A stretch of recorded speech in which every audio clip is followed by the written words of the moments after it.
Hola minasan, ¿cómo están? Bienvenidos al video de hoy. El día de hoy hablaremos de la historia de Japón. Va a ser a grandes rasgos, grandes rasgos.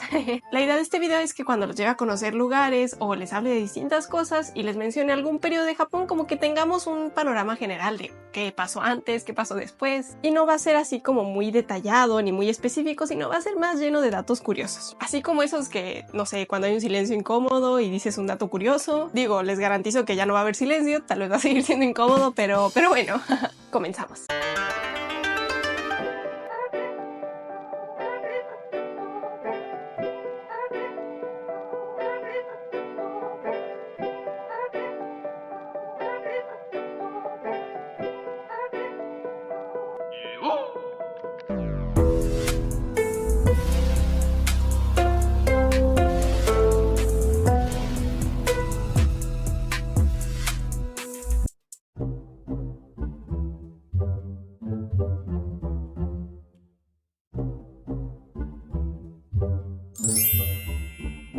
La historia de Japón. El video va a estar dividido de la siguiente manera. Primero vamos a hablar de los periodos de Japón y qué pasó en cada época.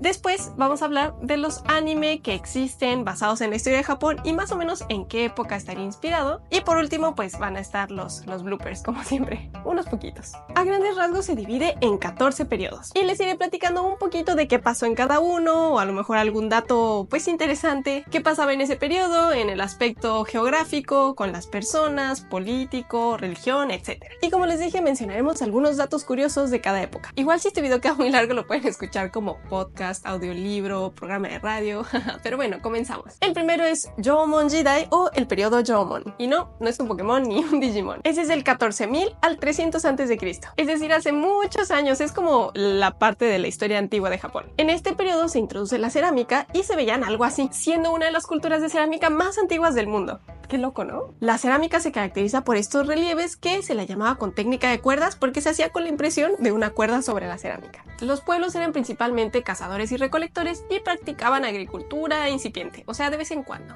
Los artefactos y el arte de esta época muestran que había una gran conexión con la naturaleza, evidentemente y obviamente, pero bueno, se representan animales, plantas y así, e incluso muestran que había esta cierta reverencia y conexión espiritual con la naturaleza. Para que se hagan una imagen mental de cómo se veían las cosas, algo así. En cuanto a las características físicas de esa época, los hombres tenían una altura promedio de 157 centímetros y las mujeres de 147. O sea, la época de la comarca, no es cierto. Pero otra cosa muy interesante es que muestran características de tener doble párpado y los labios gruesos, algo que no es tan común en, bueno, el estereotipo de la raza japonesa actualmente. También está súper curioso porque se encontraron ciertas deformaciones o, bueno, formaciones diferentes en los tobillos que indican que se hacía este famosísimo Asian Squat, ¿no? Esta como sentadilla asiática y pues desde aquellas épocas, ¿no? Por eso pues la podemos hacer porque le llevamos muchos años de ventaja haciendo la sentadilla asiática. Esta deformación indica que frecuentemente se sentaban sobre los tobillos y en cuclillas, ¿no? Entonces, ¿ustedes qué opinan? ¿Lo pueden hacer? Me da curiosidad. Pongan, yo sí puedo hacer el Asian Squat o no. Lo importante es que el talón tiene que estar pegando el piso, ¿vale? Si alzas así el talón, significa que ahí falta un poco de elasticidad. No es que esté bien o mal, simplemente pues es genética. También encontré esta imagen que es una representación de cómo se veía la realeza en aquella época. Después tenemos Yayoi Jidai o el periodo Yayoi, que fue del 300 a.C. al 300 después de Cristo. Se dice que hubo una migración significativa de la parte de donde ahora es China y Corea hacia las islas de Japón y eso, bueno, modificó bastante la cultura, también la genética e incluso trajo nuevas técnicas, por ejemplo la agricultura en campos de arroz húmedos. Bueno, más bien, la agricultura húmeda, plantar el arroz con la técnica de campos inundados se empezó a traer desde esa época. También hubo cambios genéticos, como pueden ver en esta imagen, ¿no? La fisionomía de alguien que era como de los nativos que estaban en Japón antes, ¿no? De Jōmon, y después los que llegaron en el periodo Yayoi, y entonces se ve como que este físico un poco distinto. Los nativos que estaban desde el periodo Jōmon se dice que emigraron al norte y posteriormente formaron a las tribus Aino. Y es muy curioso porque genéticamente hoy en día todavía se puede ver que hay, bueno, distintas fisionomías, ¿no? Bueno, hay como en todos los países, pero se puede observar cómo hay gente que tiene más rasgos estilo como del yayoi y hay otros que tienen más rasgos estilo como de los de Jomon. Los de Jomon, por ejemplo, tienen las cejas más gruesas, les sale más barba, tienen la tez un poco más morena, también en general, bueno, algunos dicen que son más altos o el doble párpado, mientras que los de yayoi pues tienen la tez bastante más blanca, el solo tener un párpado también es un poco más característico de ellos, el cabello negro lacio, ¿no? Entonces, bueno, no es que sean solamente de eso, pero se puede ver como la diferencia. Y bueno, si se quieren hacer una idea mental de más o menos cómo se veía la sociedad en esa época, algo así se veía. Y en esta época hay un gran desarrollo de la sociedad más sedentaria porque, bueno, con estos cultivos de arroz en campos inundados se podían sostener poblados más grandes, ¿no? Entonces pasa de ser una sociedad más cazadora-recolectora a una sociedad más dedicada a la agricultura. Se dice que este periodo yayoi fue de los que tenía más contacto con las regiones que ahora son China y Corea. Tenían tanto de interacción que, bueno, se han encontrado artefactos que indican que había comercio, no solamente de bienes, sino también se traía tecnología, ideologías, cultura, entonces hubo una gran conexión. Después tenemos Kofun Jidai o el periodo Kofun, del 300 al 538 después de Cristo. Kofun son estos túmulos funerarios gigantes y fueron tan característicos que incluso le dieron el nombre de esta época. Y se cree que la base del Estado japonés se estableció en esta época. Y bueno, sí podemos ver que en la sociedad, claro que si hay unas tumbas así gigantes es porque, bueno, había una estructura social y gente importante. Ahora, estos túmulos funerarios llamados Kofun eran tan grandes que los podemos comparar con las pirámides. Por ejemplo, el Kofun de Daisen, ubicado en la actual Osaka, vean por favor el tamaño, ¿no? de ese, bueno, parece una cerradura porque tenían esta forma los Kofun, entonces vean la ciudad y vean el tamaño, por favor. Y aquí en esta tablita en donde compara el Kofun de Daisen con la pirámide de Keops y el mausoleo de Qin Shi Huang, vean por favor cómo en cuanto a longitud el Kofun de Daisen es mayor, es como el doble, ¿no? de la pirámide de Keops, pero bueno, en altura no es tan alto, entonces por eso el volumen es menor, pero bueno, tiene unas dimensiones así gigantes. En cuanto a la tecnología de la agricultura, se puede ver que también hubo un avance porque hubo armas y herramientas de hierro, lo cual eran herramientas más eficientes y, bueno, armas más resistentes, y se mantenía una gran relación con las regiones que ahora son China y Corea, ¿no? Entonces había mucha influencia, mucho intercambio cultural, y esto llevó a que, bueno, en la siguiente época traigan también religión y escritura. Y esta es una reconstrucción de cómo se vería la realeza en aquella época. Vemos que la vestimenta era bastante diferente a lo que ahora pensamos como una vestimenta tradicional japonesa y tenía dos piezas, ¿vale? No era como el kimono que es una sola, sino tenía dos piezas. Ahora pasamos a Asuka Jidai o el periodo de Asuka, del 538 al 710 después de Cristo. Esta es una época de gran importancia para Japón porque se introduce el budismo desde la región de China y Corea y, bueno, con ello traen también la escritura que son los kanji, y aquí todos los estudiantes de japonés lloran en kanji.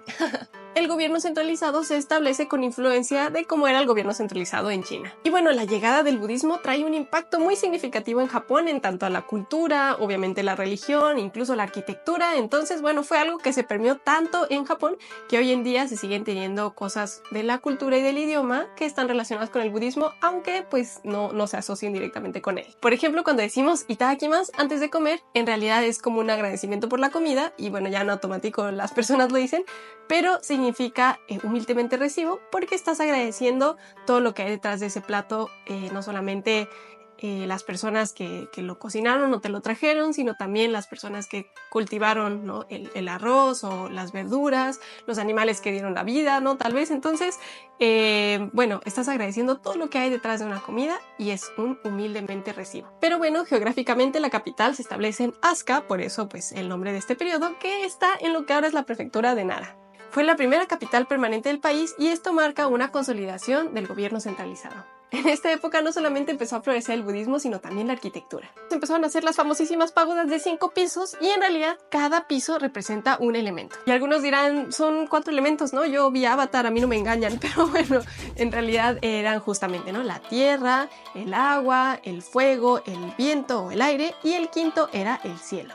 La arquitectura de este periodo combinaba la arquitectura indígena de aquella época con los elementos traídos de China y del budismo, pero al final muchos de estos edificios o, bueno, estas construcciones se quemaron porque, bueno, la mayoría estaban hechos de madera y entonces, bueno, con incendios accidentales pues se perdieron. A lo largo de la historia de Japón veremos que el fuego fue un gran enemigo porque, bueno, como el elemento principal de las construcciones era madera, hubo muchas cosas que se quemaron varias veces. Y bueno, en cuanto a relaciones exteriores, seguían teniendo una gran comunicación cooperación, comercio e intercambio, tanto económico como cultural, con las regiones que actualmente son China y Corea. Llegamos a Nara Jidai o el periodo Nara, del 710 al 794 después de Cristo. Aquí la capital se estableció en Nara, por eso así se llama el periodo, ¿no? Obviamente. Se escribe el primer código de leyes de Japón, que es el código Taiho. También se escribe el Kojiki, que narra el origen de Japón mezclado con, bueno, la religión shintoísta y también como mitología, ¿no? Sale Izanami, Izanagi, Amaterasu, Tsukuyomi, Susanoo. Entonces, bueno, todo eso tal vez a los fans de Naruto les va a sonar. Y dijimos que la capital se establece en Nara, por eso le pusieron así el periodo, pero en aquel entonces esa región se llamaba Heijō-kyo y fue la capital durante muchos años, aunque después se traslada a Nagaoka-kyo, que es actualmente Kioto. En esta época se dice que el budismo alcanzó así su apogeo, así su máximo esplendor, y entonces se construyen un montón de templos, tiene una influencia significativa en la cultura, en el idioma, en, bueno, la religión evidentemente, entonces en la sociedad japonesa como tal. Un dato curioso es que de esta época justamente es el famosísimo templo Todaiji que se encuentra en Nara, y es esas visitas que siempre que van a Nara sí o sí van a ir a ese templo. Fue declarado Patrimonio de la Humanidad en 1998 por la UNESCO. Las dimensiones de este templo son 48 metros de alto, 57 de ancho y de profundidad 50, pero en realidad esta es la segunda reconstrucción, o sea, se quemó 2 veces, se quema, lo reconstruyen, se vuelve a quemar, lo vuelven a reconstruir, ¿no? Y se dice que ahora es 1/3 del tamaño original, entonces imagínense, era un templo gigante. En el techo del Todaiji, esos que parecen como cuernitos, en realidad es un amuleto que se ponía en los edificios para protegerlos de los incendios. Y dentro está este Buda que dicen que mide casi 15 metros de alto, 28 de ancho y pesa 500 toneladas. Entonces, bueno, no creo que nadie lo mueva en muchos años. También está en ese mismo templo la columna famosa con un agujero que dicen que es como del tamaño de una fosa nasal de Buda, y si pasas por ahí logras la iluminación. Como dato curioso, yo lo intenté y sí logré pasar hace unos años, yo creo que ahorita ya no lograría pasar. Y como este, hay otros templos muy importantes de esta época, como el templo Horyoji, que tiene una de las estructuras de madera más antiguas del mundo. También el templo Kofukuji, que también es Patrimonio de la Humanidad, y bueno, tuvo una gran importancia tanto política como de religión en la zona en aquella época. Y por último, como dato curioso, así se veían las vestimentas tradicionales de esta época, entonces podemos ver que evolucionaron, pero un poquito más cercano al kimono, pero siguen siendo de 2 piezas a diferencia del kimono, que ahora es una sola. Después tenemos Heian Jidai o el periodo Heian, del 794 al 1185. En este periodo es cuando la capital se traslada a la actual Kioto y se empieza a desarrollar también la cultura aristócrata de Japón. En este periodo la corte imperial y la aristocracia alcanzan su apogeo y entonces se empieza a desarrollar un montón de etiqueta y bueno, cosas que al final también aportan a la cultura. La moda, la danza, la música, las ceremonias se fueron desarrollando tomando una gran importancia. Se populariza también la poesía tanka. En cuanto a religión, el budismo sigue teniendo una gran importancia, surgen nuevas escuelas como Tendai o Shingon y empieza a haber también un cierto sincretismo con las creencias antiguas, que bueno, es el shintoísmo y el budismo, empieza a haber este sincretismo. Durante este periodo los terratenientes y los samurái empiezan a tener más poder e influencia y eso nos lleva al siguiente periodo, Kamakura Jidai o el periodo Kamakura, del 1185 al 1333. En este periodo se establece un gobierno militar en Japón conocido como shogunato. Y aquí ocurren los 2 intentos de invasión de Mongolia a Japón. Y digo intentos porque ahorita les voy a platicar el chisme. La primera fue en 1274, llega una flota enviada por Kublai Khan, en donde eran alrededor de 23.000 a 40.000 soldados. Yo sé que es un rango muy amplio, pero dependiendo de las fuentes. Y bueno, llegaron a la parte del sur de Japón, en donde están las islas de Kyushu. Fue un enfrentamiento, pero en la noche, cuando los mongoles se regresan a los barcos para pasar la noche, llega un tifón y se los llevó. Como Wichi Araña. Bueno, o sea, como la canción. Como tuvieron grandes pérdidas por este tifón, se tuvieron que regresar a casa y entonces le pusieron los japoneses a ese tifón el viento divino, que es kamikaze. Y esto les va a sonar pues más adelante en la historia. 7 años después, en 1281, Kublai Khan vuelve a mandar otra flota mucho más grande porque esta vez iban con la idea de conquistar el archipiélago. Se dice que esta flota la conformaban alrededor de 100.000 soldados, aunque bueno, igual la cifra es difícil de estimar y varía dependiendo de la fuente. Encontraron gran resistencia con los samuráis, pero de la misma manera que la vez anterior llegó una tormenta, un tifón muy fuerte y bueno, hubieron grandes pérdidas en la flota mongola y se tuvieron que retirar y entonces también le llamaron kamikaze, viento divino. y esto reforzó la idea de Japón que, bueno, estaban como protegidos o tenían una protección divina. Pero bueno, cerrando este paréntesis de la invasión extranjera, también dentro de Japón estaban teniendo muchas batallas de los distintos clanes. La capital pasa de la región de donde estaban Nara y Kioto a Kamakura, que está cerca del actual Tokio. Y bueno, justamente al ser un gobierno militar, el poder pasó de la corte imperial al ejército, es decir, a los samuráis. En esa época es el Japón feudal, entonces los samuráis eran leales al daimyo, que era como el señor feudal de las regiones, y bueno, así iban como cada uno tenía sus ejércitos y había enfrentamientos de clanes. Surgen varias escuelas de budismo zen y que tienen una gran influencia en la sociedad, y sigue habiendo este florecimiento del arte, la cultura, la arquitectura, la escultura, ¿no? En este periodo se hizo el Gran Buda de Kamakura, con una altura de 13.35 metros, un ancho de 9.1 metros y un peso de 121 toneladas. También es uno de los lugares más turísticos. Kamakura, como está en las montañas, también militarmente era estratégico, ¿no? Estar arriba de las montañas. Y bueno, es actualmente uno de los lugares que tiene más templos y es más rico en cultura.